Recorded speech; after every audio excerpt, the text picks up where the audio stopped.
Good day, everyone. I'm excited to be going over a little bit on John DeVito's text from chapter 12 on human communication in the workplace, to be specific, in organization.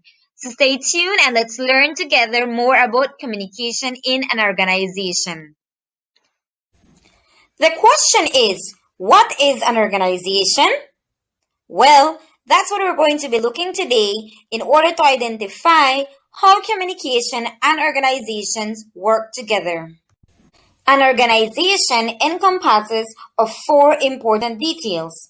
It is an organized group of people who work together to achieve a compatible goal.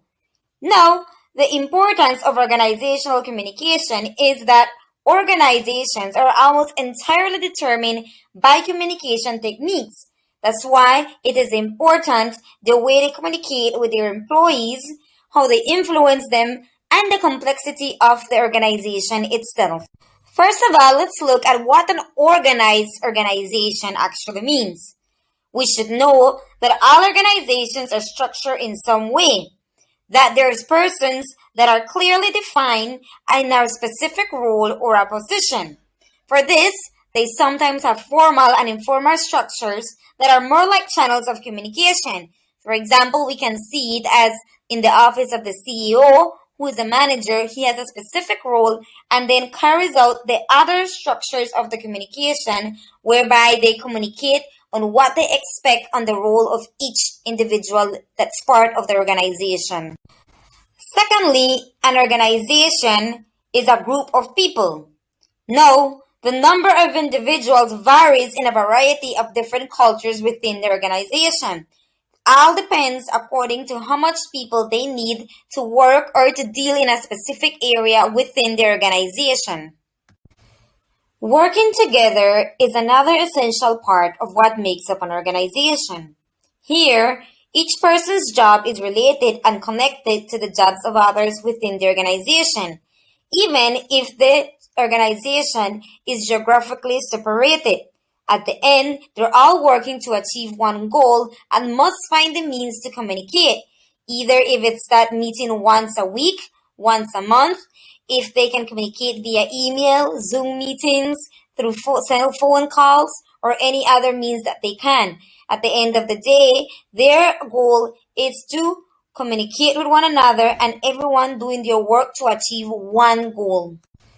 The last but not least important part of what makes up an organization is to have compatible goals. All organizations have one major goal, but they have sub-goals or objectives that are going to help them and guide them to reach that specific goal. Even though they're different, they must be compatible, meaning that they have to be related and work towards achieving the main goal of the organization. This is why it's important for employees and everyone who's part of the organization to understand the goal. That way, they're able to work and communicate with each other in order to achieve the goal. Now, let's look at some characteristics that you expect from an organization. First of all, they must have rules and regulations. This can be written in a policy, whereby they can explain the health benefits, promotion, scheduled salary, and so on for the employees. This is a perfect mean of communication whereby the workers and the employer know what they're expected to do and know the regulations if things come up eventually. This type of things, we can clearly see them in a school. As we know, this is also an organization. We are able to do policies in order to have a better communication with students and parents and that way abide to the rules. Now, let's look at four different approaches that are used in communication in an organization. These approaches are going to help us understand why they're so important and how effective they are in an organization. First of all, we must know that these approaches, each one of them, have a theoretical perspective that will give us a different insight on how organization communication may be understood. The first approach is the scientific.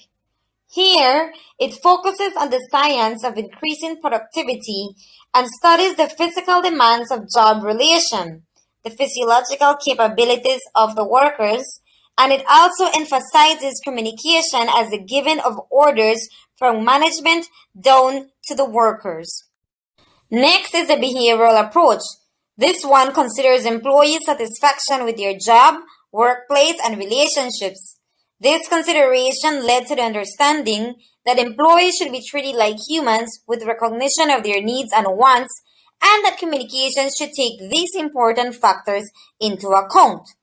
In other words, this shift from classical theory to a more focused form of communication encouraged two-way conversations between management and employees. The third approach is the systems approach, which combines both the scientific and the behavioral approach.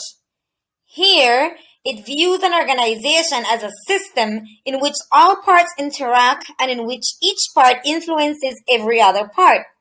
It holds the organization together and effectively coordinates the various parts of the organization. And all of this is done through the communication from the behavioral and the scientific approach. The final approach we're going to be looking at is the cultural approach. Here, communication is seen as a negotiation and exchange of meaning in which messages, people in cultures, and reality interact so as to enable meaning to be produced.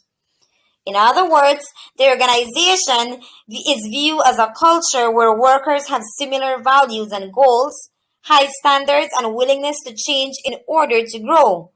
Also, teamwork is motivated and they take pride in all work that is done.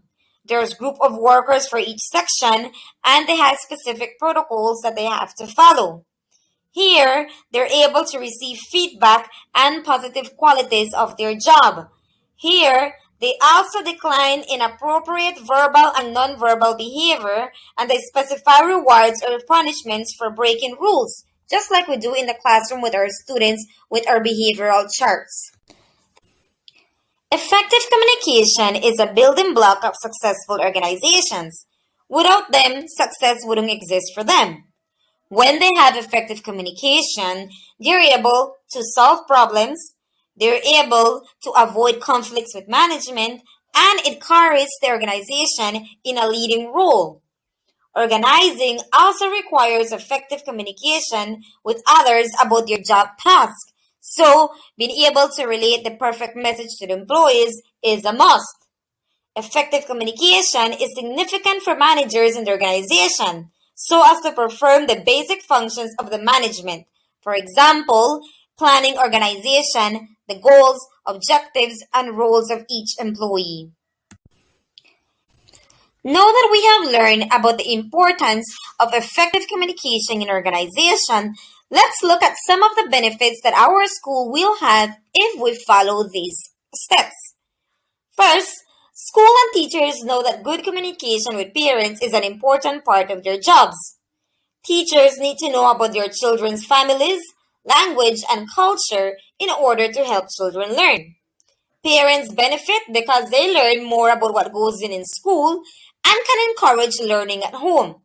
Most importantly, children are being improved in their communication skills with parents and teachers, and this way they're able to work together. We know that in order for a child to succeed, it takes three: the parent, teacher, and student.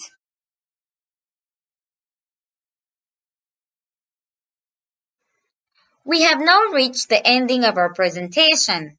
By now, we're all aware of what organizational communication is, and we understand the four approaches that encompass this. What I want us to do now is to play the role of a principal at our school. And I want you to choose one approach that you think will be the best one to introduce in your school to enhance the communication between your staff, parents, and teachers for the best of your school. We have come to the end of our lesson, and I hope that you understood the importance of effective communication in organization and how we are able to use the different approaches in our school to have an effective organization that can meet our mission and vision. Thank you very much for your time. We have come to the end of our lesson, and I hope